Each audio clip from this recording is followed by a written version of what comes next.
ஓம் நமச்சிவாய நமக. சம்போ மகாதேவா, சாம்ப சிவமூர்த்தியே, முக்கன் முதல்வனே, மும்மூர்த்திகளின் தலைவனாய் என்றெல்லாம் இந்த பக்தர்கள் உரைக்க அவ்வார்த்தையெல்லாம் நாம் சங்கீதமாய் கொண்டு இந்த பாராஜ பிரபஞ்சம் அதில் வாழக்கூடிய யானை முதல் எறும்பு கடை 84 லட்சம் ஜீவ ஜந்துக்களுக்கெல்லாம் தவறாமல் படியெடுக்கக்கூடியவன். 84 லட்சம் என்று சொன்னார். நீரிலே 21, நிலத்திலே 21, ஊர்வன 21, பரப்பன 21. ஆகமத்தும் இந்த 84 லட்சம் ஜீவ ஜந்துக்களுக்கெல்லாம் தவறாமல் படியெடுக்கக்கூடியவன் சங்கரன் உடையோன் பாகன், சதாசிவன் பெரியோடாடி, உங்கதன் பணித மூர்த்தி, முராந்தகன் பூதநாதன், கங்கை மேடியான் கங்காளன், கடுகன் கடுக சூடி, காலகாலன் கபாலி, ருத்திரன் கைலையாடி, இப்படி ஆண்படி பொன்முடி 66,000 ஜட்டாமுடி தரித்தவன், மண்டுளாடியவன்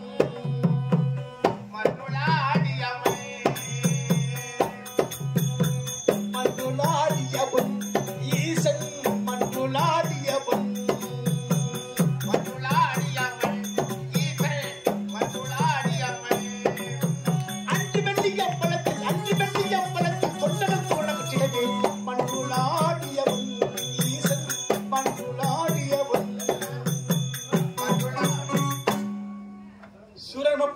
கோடி தேவர்கள், 48,000 ரிஷிமார்கள், கிண்ணடர், கிம்புடுவர், சித்த வித்யாதரர்கள், அஷ்டத்திற்கு பாடல்கள், கருட காண்டவர்கள், நமநாத சித்தர்கள், இப்படி சொல்லக்கூடிய அனைத்து தேவாதி தேவரெல்லாம் தேடிக்கொண்டிருக்கக்கூடிய அரும்பெரும் மருந்து இந்த ஓம் நமச்சிவாய என்று சொல்லக்கூடிய இது பஞ்சாட்சர மந்திரம். உலகத்தில் ஓம் என்று சொன்னால் அது ஓரெழுத்து மந்திரம். ராமா என்று இந்த நாவினால் சொன்னால் அது 2 எழுத்து மந்திரம். சக்தி என்று சகல மக்கள் எல்லோரும் சொன்னால் அது 3 எழுத்து மந்திரம். உலகத்தில் வாழக்கூடிய யானை முதல் எறும்புக்கடை 84 லட்சம் ஜீவனெல்லாம் படைத்து மண்டியிலே எழுதி மயிர் கம்பளால் மறைத்து போய்வா பூவுலகம் என்று அனுப்பும் கர்த்தன் பிரம்மதேவன். அவனுடைய மந்திரம் இந்த ஓம் நமச்சிவாயம் என்று சொல்லக்கூடிய அப்பப்பட்ட இந்த உலகத்தை எல்லாம் மாற்றி படைக்கின்ற கர்த்தன் என் மந்திரமோ இந்த ஓம் நமச்சிவாயம். இந்த பஞ்சாட்சர மந்திரத்தை அதிகாலையில் எழுந்து நீராடி முடித்துவிட்டு நெற்றிலை திருநரை பூசி சிவாய நமக சிவாய நமக என்று சிந்தித்து இருப்போருக்கு அபாயம் ஒரு நாளும் நேராது. அப்படி அபயம் தருகின்ற ஆண்டவனாக உலகையெல்லாம் காத்திரட்சிக்கும் கர்த்தனாக இந்த உலகத்தில் வாழக்கூடிய யார் என்ன வரம் கேட்டாலும் இல்லை என்று சொல்லாமல் வாரி வாரி கொடுக்கின்ற வல்லல், இல்லை என்று சொல்லாமல் தட்டான் என்று பயன்படுத்துவன். அது மட்டும் இல்லாமல் இது அமர்ந்து கொண்டிருக்கின்ற மக்களுக்கெல்லாம் ஒரே ஒரு சிரம்.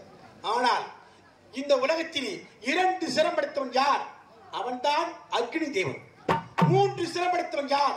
அவன்தான் தத்தாத்திரியன். 4 சிரம் படைத்தவன் யார்? அயனாகிய பிரம்மதேவன். ஆனால் இந்த உலகத்திலே தற்புருஷம், அகோரம், பாமதேவம், சத்யோஜாதம், ஈசானம் என்று சொல்லக்கூடிய 5 சிரம் படைத்து அகில உலகத்தை ஆளுகின்ற ஆண்டவன். 4 வேதம், ரீக், யஜுர், சாமம், அதர்வனம் என்று சொல்லக்கூடிய 4 வேதங்களையே சிறு சிறு தோடுகளாக்கி இந்த காதேடு கொண்டிருக்கின்றேன். அதனால்தான் தோளுடையான் வேதங்களை தவறாமல் காத்திருக்கின்ற வேதநாயக என்று எல்லோராலும் போற்றக்கூடிய கன்றும்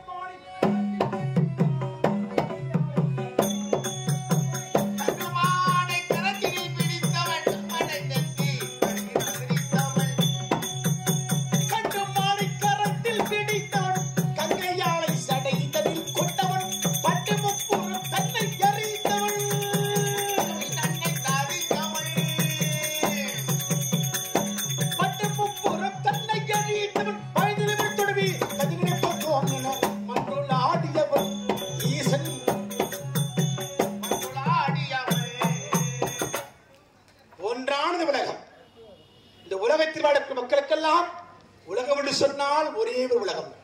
2 என்று சொன்னால் தாய் தந்தை, இன்மை வறுமை. அப்படி என்றால் இந்த தாய் தந்தை யார்? உலகெல்லாம் அருள்வாழக்கூடிய ஆண்டவன் ஈசன். நான் தந்தை, என் இடவாய்த்து வைத்துக் கொண்டு வருகிறாள் அல்லவா சக்தி, அவள் தான் எல்லோருக்கும் தாய். அப்படி தாயாகவும் தந்தையாகவும் நானே இருக்கிறேன். 3 என்று சொன்னால் சொர்க்கம், மத்தியம், பாதாளம். இப்படி 3 உலகையும் ஆளும் ஈசன். அதனால்தான் சிவன் விஷ்ணு, பிரம்மா என்று சொல்லக்கூடிய மும்மூர்த்தியவராக நானே இருந்து திரு சூலத்தை கரத்தில் பிடித்து ஆளுகின்ற ஆண்டவன் ஈசன். 4 என்று சொன்னால் வேதங்கள் 4. வேதங்கள் எல்லோரும் என் உடம்புக்குள் அடங்கி கொண்டிருக்கிறது. அதனால்தான் 4 வேதம், 6 சாஸ்திரம், 64 கலைக்காலம், 96 தத்துவம், இதிகாசங்கள், புராணங்கள் அனைத்தும் உள்ளடக்கும் ஆண்டவன் நான். 5 என்று சொன்னால் பஞ்சபூதங்கள் 5: நிலம், நீர், நெருப்பு, காற்று, ஆகாயம். இந்த 5ம் சிவன் அம்சமாக இருக்கிறது. அதனால்தான் இந்த பஞ்சபூதங்களுக்கு கட்டுப்பட்டு தான் எல்லோரும் வாழ வேண்டும். எப்பேற்பட்டவராக இருந்தால் இந்த பஞ்சபூதம் இல்லை என்றால் யாராலும் வாழ முடியாது. அப்படி என்றால் ஈசன் இல்லாமல் யாராலும் வாழ முடியாது. 6 என்று சொன்னால் சாஸ்திரங்கள் 6. ஒரு குழந்தை எப்போது பிறக்க வேண்டும், அது எப்படியெல்லாம் வாழ வேண்டும், அந்த கூடு விட்டு ஆவி எப்போது போக வேண்டும் என்று இந்த உலகத்துக்கு ஆகம விதிகள் 18 நான் தான் வகுத்திருக்கின்றேன். உலகத்துக்கு நாகரிகத்தையும் பண்பாட்டையும் வீரத்தை பறைசாற்றுவன் ஈசன். அப்படி என்றால் சாஸ்திரங்களே 6ஆக இருக்கின்றேன். 7 என்று சொன்னால் இசைக்கு வருகார், இந்த உலகத்தில் வேறு எதற்குமே வருகாரார். திருவும் திசையெல்லாம் திசையாக விழுக்கின்றேன். எப்படி என்றால் சா, ரி, க, மா, பா, த, நீ என்று சொல்லக்கூடிய ஸ்வரங்களிலே நான் 7ஆக இருக்கின்றேன். 8 என்று சொன்னால் திசைகளில் 8: கிழக்கு, மேற்கு, வடக்கு, தெற்கு, வடகிழக்கு, வடமேற்கு, தென்கிழக்கு, தென்மேற்கு என்று சொல்லக்கூடிய திசைகளிலேயே நாம் 8ஆக இருக்கிறோம். 9 என்று சொன்னால் கிரகங்கள் 9: சூரியன், செவ்வாய், புதன், வியாழன், வெள்ளி, சனி, ராகு, கேது, அங்காரகன். இப்படி சொல்லக்கூடிய கிரகங்களிலே நான் 9ஆக இருப்பதால் அவற்றுக்கு நவ கிரகங்கள் என்ற பெயரை சூட்டிருக்கின்றேன். 10 என்று சொன்னால் இது அமர்ந்து கொண்டிருக்கிற இந்த பாமர மக்கள், அவர்கள் ஆண் என்றால் ஆணுக்குண்டான கம்பீரத்தோடு இருக்க வேண்டும். பெண் என்று சொன்னால் பெண்ணுக்குண்டான நிலத்தோடு அச்சம், மடம், நாணம், பயிர்ப்பு என்று சொல்லக்கூடிய 4 குணத்தோடு ஆண்களுக்கு பெண்கள் கட்டுப்பட்டு வாழ வேண்டும் என்று விதியை கொடுத்தவன் ஈசன்.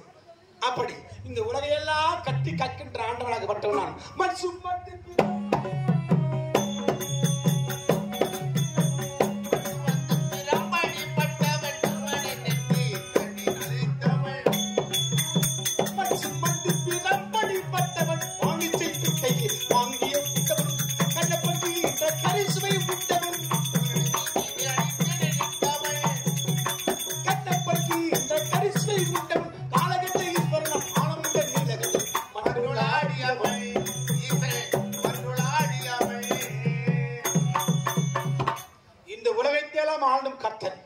சிவபெருமான ஈசனை எப்படி வணங்க வேண்டும்?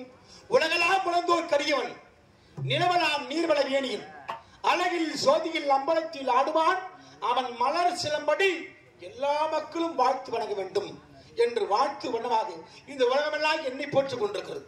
அப்படி போற்று வண்ணமாக பூலகத்திலே மிருகண்டு மிருத்துவதி என்று சொல்லக்கூடிய தம்பதியருக்கு வெகு நாட்களாக புத்திர சந்தானம் இல்லாமல் என்னையே நினைத்து வேண்டிக் கொண்டிருப்பதால் நான் முன்னே தோன்றினேன். மிருகண்டுவே தபத்தில் சிறந்த முடிவல்லவா தாங்கள், அப்படி இருக்கு என்றும் இல்லாமல் பெருத்த வேள்வியை செய்து இப்ப தபத்தை செய்து கொண்டிருக்கிறாயே, உனக்கு என்ன வேண்டும் என்று கேட்டதற்கு, இறைவா யார் வந்து கேட்டாலும் இல்லை என்று சொல்லாமல் வாரி கொடுக்கின்ற வள்ளல் நன்கு தெரிந்துதான் இந்த இமாச்சலம் நாடி தங்கள் திருவடியை பார்க்க வேண்டும், என் குறையெல்லாம் எடுத்து சொல்ல வேண்டும், தன்னிடத்தில் வரம் பெற வேண்டும் என்பதற்கின்றேன். என்ன வர வேண்டும்?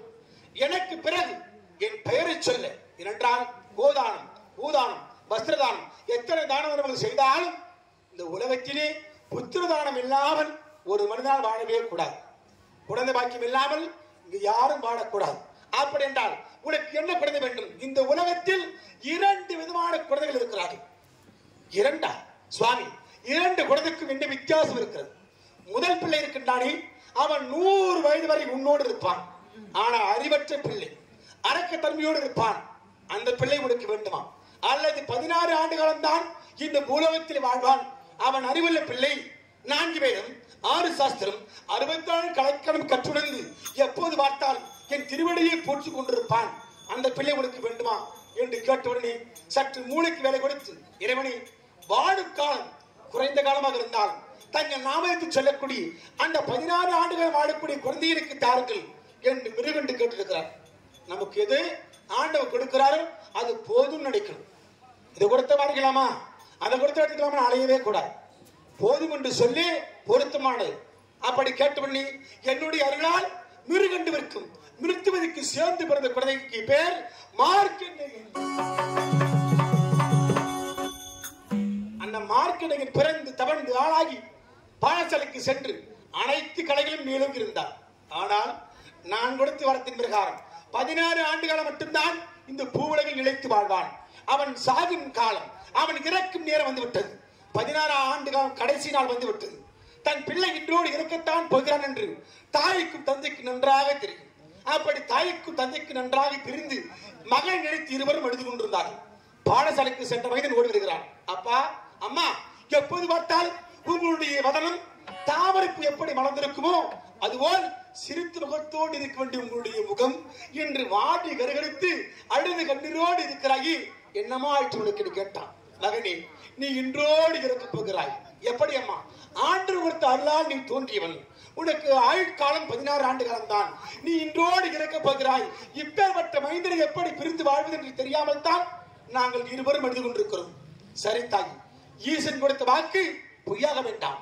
அப்படி இந்த உடலை விட்டு உயிர் பிரியும் நேரம் வந்து விட்டால் நான் சாகும் வரை அந்த சதாசிவனை போற்றுவேன், இறக்கும் வரை ஈசனையே போற்றுவேன்.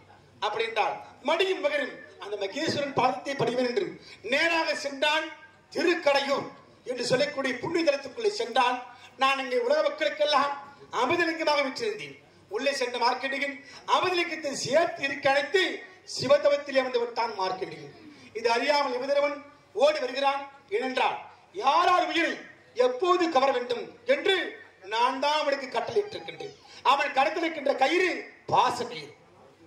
ஒரு மனிதன் ஒரு தாய் வயிற்றில் பிறக்கிறான். அந்த தாயை கயிற்றில் இருக்கின்ற கயிறு அது தாலி கயிறு. ஒரு ஆணவன் கருத்தால் ஒரு மங்கைக்கு சூடுகின்ற கயிறு அது தாலி கயிறு. அதற்கு முன்பாகவே இவன் இப்படித்தான் பிறக்க வேண்டும் என்று ஓம் என்னும் புரணப்பொருளை பயன்படுத்தி உலகத்தை படைக்கின்றான பிரம்மதேவன். அவன் கருத்தில் இருப்பது ஞான கயிறு. அப்படி பிறந்த குழந்தை வளர்ந்து ஆளாகி அவன் இறக்கும் தருவாயிலே யமதர்மன கவரப்படுகிறது ஒரு உயிர். அவன் கருத்தில் இருப்பது பாச கயிறு. ஞான கயிறு, தாலி கயிறு, பாச கயிறு. இந்த 3 கயிற்றிலே நம்முடைய ஆயுட்காலம் முடிந்து வருகிறது. அப்படி பாச கயிறு வீசுகின்ற பொழுது ஆலயத்துக்குள்ளே செல்ல முடியவில்லை. ஏனென்றால் யமதர்மன் யார்? அவன் துஷ்ட சக்தி. எவன் ஒரு உயிரை பிடிக்கிறான் என்றால் அவன் துஷ்ட சக்தி.